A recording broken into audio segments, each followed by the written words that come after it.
हल्द्वानी मुखानी थाना क्षेत्र में 10वीं की छात्रा से बैंक्वेट हॉल में सामूहिक दुष्कर्म के मामले में पुलिस ने मुख्य आरोपी को गिरफ्तार किया है। फिलहाल पुलिस की पकड़ से अभी भी 2 आरोपी फरार चल रहे हैं। पुलिस क्षेत्राधिकारी हल्द्वानी नितिन लोहानी ने बताया कि पीड़िता के परिवार की तरफ से मिली तहरीर के आधार पर पुलिस 3 युवकों के खिलाफ पॉक्सो एक्ट सहित विभिन्न धाराओं में मुकदमा दर्ज कर मुख्य आरोपी को गिरफ्तार कर लिया गया है, जबकि 2 आरोपी अभी भी फरार चल रहे हैं। नाबालिग का पॉक्सो का मामला आया था, जिसमें गैंगरेप का भी पुष्टि हुई थी मुखानी थाना क्षेत्र में। तो उसमें वहीं के एक बैंक्वेट हॉल में ये चीज़ें थी। इसमें एक अभियुक्त की अरेस्टिंग हो चुकी है, 2 अभी हमारी रेंज में जल्दी आ जाएंगे, उनको भी अरेस्टिंग कर ली जाएगी। और इसके साथ साथ आगे की जो भी जांच है, जो विवेचना है, वो सारा विश्लेषण हो रहा है। जैसे तथ्य आएंगे उसके अनुसार कार्रवाई होगी। देखिए, मुझे लगता है बच्चों के साथ साथ अभिभावकों को भी अपने बच्चों के साथ कम्युनिकेशन गैप जो हो रहा है उसको थोड़ा सा कम करने की ज़रूरत है। इसके साथ साथ बच्चे जो हैं ज़रूरत से ज़्यादा टेक्नोलॉजी फ्रेंडली हो रहे हैं। तो एक महान हमारे साइंटिस्ट थे एल्बर्ट आइंस्टाइन, उन्होंने कहा था, fear the day when mankind technology would take over the mankind and that day would start creating a generation of idiots.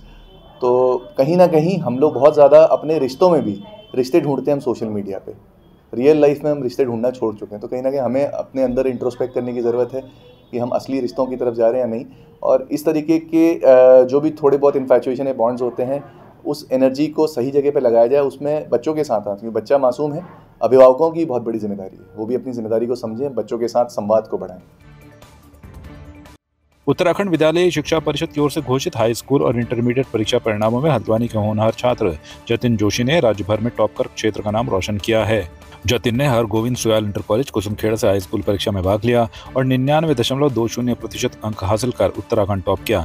Jatin की इस उपलब्धि से न केवल उनके माता पिता और गुरुजनों को गर्व की अनुभूति हुई है, बल्कि पूरे विद्यालय और क्षेत्र में खुशी की लहर दौड़ गई है। अपनी सफलता का पूरा श्रेय अपने पेरेंट्स को और अपने टीचर्स को देना चाहूँगा। मैं घर पे सेल्फ स्टडी किया करता था, मैं कहीं कोचिंग भी नहीं गया। तो मेरे को मेरे क्लास टीचर गोकुल सर है, वहाँ पे खड़े हैं, उनने साल भर गाइड किया, तो उसका श्रेय तो मैं उसी को देना चाहूँगा। बाकी तो बहुत खुशी हुई। अच्छा, कितनी घंटे? मैं लगभग 3 से 4 घंटा रोज पढ़ता था। अच्छा, जो बच्चे पढ़ाई कर रहे हैं उनको क्या कहेंगे कि अपनी सफलता पर क्या कहेंगे, और जो बच्चे तैयारी कर रहे हैं? मैं अपनी सफलता पर यही कहना चाहूँगा, अगर आप कंसिस्टेंट रह के साल भर पढ़ते तो आपको ज़्यादा लोड लेने की जरूरत नहीं पड़ती और आराम से मार्क्स आ जाते हैं। तो भविष्य में क्या? मैं अभी तो मैंने जेईई देने का सोचा है, इंजीनियर बनना है। अच्छा लग रहा है, क्योंकि कोई अगर मेहनत करता है, अगर वो सफल होता है तो सबको ही अच्छा लगता है। तो हमारे लिए गर्व की बात है कि हमारे बेटे ने ये मुकाम हासिल किया है और काफ़ी अच्छा लग रहा है। स्टेट यूके बोर्ड में 12th बोर्ड्स में मेरी 25th रैंक रही है स्टेट। अच्छा, कौन सी क्लास की? Class 12 PCM stream. ओके, किस तरह से क्रेडिट देंगे किसको अपनी सफलता का? डेफिनेटली स्कूल, क्योंकि टीचर्स ने बहुत ज़्यादा सपोर्ट किया था स्टार्टिंग से ही, एंड पेरेंट्स जिन्होंने स्टार्टिंग से बहुत ध्यान दिया था मुझ पे भी और मेरे भाई पे भी। अभी रिजल्ट आप ही लोगों के माध्यम से हमको प्राप्त हुआ है। हाई स्कूल में अपना बच्चा जतिन जोशी ने पूरे प्रदेश में टॉप किया है, और उसके अतिरिक्त 6-7 बच्चे और हैं, अभी रैंकिंग हो रही है। और इंटरमीडिएट में अपने 2 बच्चों ने 25th स्थान लेकर मेरिट। जतिन का 99.20।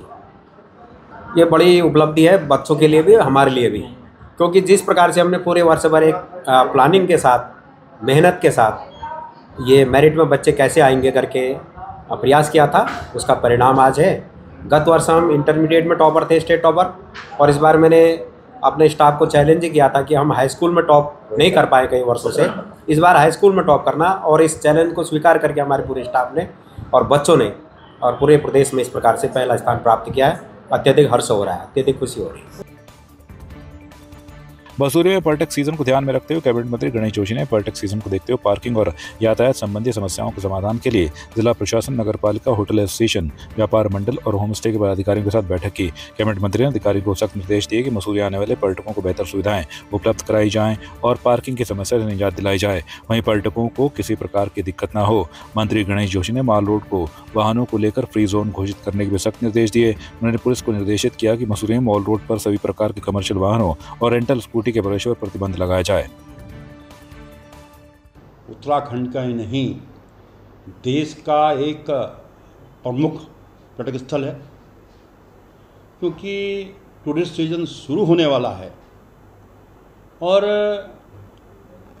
टूरिस्ट को कोई दिक्कत न हो, टूरिस्ट यहाँ से जाए तो ये संदेश लेकर जाए कि अगर जाना है तो मसूरी जाओ, वहाँ की व्यवस्था बहुत सुव्यवस्थित है, वहाँ पर पार्किंग है, वहाँ के होटेलियर्स, वहाँ के व्यापारी, वहाँ के आम नागरिकों का, वहाँ की पुलिस का, वहाँ के प्रशासन का व्यवहार टूरिस्ट के साथ बहुत अच्छा है।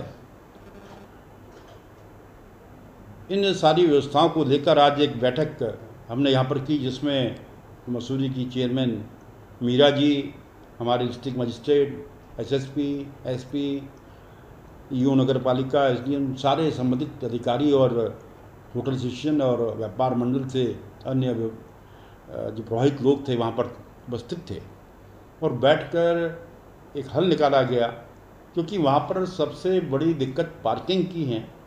हमने 2-3 स्थान चिन्हित किए कि जहाँ पर पार्किंग की व्यवस्था की जाएगी, और जो एक सबसे बड़ा सरदर्द मसूरी के लिए जो स्कूटर टैक्सी हो गए हैं, हमने कहा इन पर सख्त कार्रवाई होनी चाहिए, जिनकी वजह से वहाँ के जहाँ आम नागरिक परेशान होते हैं, टूरिस्ट भी परेशान होता है, उनके खिलाफ कार्रवाई करने को कहा है।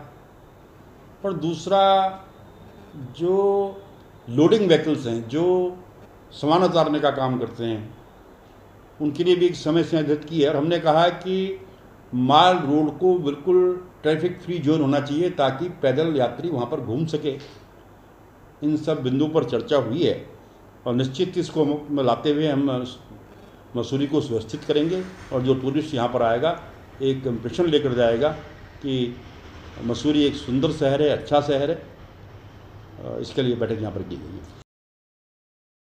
बैठक बुलाई गई थी जिसमें सभी स्टेक होल्डर्स को बुलाया गया था। माननीय मंत्री जी द्वारा मसूरी की व्यवस्थाओं को बनाने के लिए डीएम, एसएसपी सभी को निर्देशित किया गया है। हम माननीय मंत्री जी का तहे दिल से धन्यवाद करते हैं कि उन्होंने लोकल लोगों के हित में देखते हुए और मसूरी को व्यवस्थित बनाने के लिए आज जो दिशा निर्देश दिए हैं वो काबिल तारीफ़ हैं। और हमारा ऐसा मानना है कि समस्त अधिकारी जो हमारे माननीय मंत्री जी द्वारा दिए गए निर्देश हैं उसको फॉलोअप करेंगे ताकि हम अच्छा सीज़न कर सकें और पर्यटकों का अच्छे से हम स्वागत कर सकें। स्थानीय लोगों की और व्यापारियों की सहभागिता ज़रूरी है, ये सुनिश्चित करने के उन्होंने निर्देश दिए हैं, क्योंकि अगर व्यवस्था बनेगी तो कुछ दिक्कतें भी आएंगी, तो उसके लिए तैयार हैं आप लोग? बिल्कुल, माननीय मंत्री जी के द्वारा जो आदेश हुआ है, हम सभी लोग और जितने भी स्थानीय व्यापारी, स्थानीय home stay owners, hotel owners और रिक्शा चालक, टैक्सी चालक, सभी लोग, हम मसूरी के जो स्थानीय लोग हैं, हम सभी लोग व्यवस्था को अच्छा बनाने के लिए पूरा सहयोग प्रशासन को देंगे और साथ ही साथ प्रशासन से उम्मीद रखेंगे कि वो स्थानीय लोगों का उत्पीड़न भी ना करे और साथ ही साथ जो है पर्यटकों के स्वागत के लिए अच्छी व्यवस्था बनाए ताकि यहाँ पे जो है ज़्यादा से ज़्यादा संख्या में पर्यटक आए, क्योंकि देखिए एक पर्यटक शहर है और हमारी जो आजीविका है वो पर्यटकों पर निर्भर करती है। तो पर्यटकों का स्वागत करना कहीं ना कहीं सभी लोगों का हमारा दायित्व भी बनता है और स्थानीय लोगों का उत्पीड़न ना हो ये प्रशासन को भी सुनिश्चित करना होगा। आपकी इस पर क्या राय है, हमें कमेंट कर जरूर बताएं। इसके साथ ही आप हमारे YouTube चैनल को सब्सक्राइब कीजिए। आप हमें Facebook, Instagram, Twitter पर फॉलो भी कर सकते हैं और संवाद 365 के साथ एक क्लिक में जुड़ने के लिए डाउनलोड कीजिए संवाद 365 ऐप।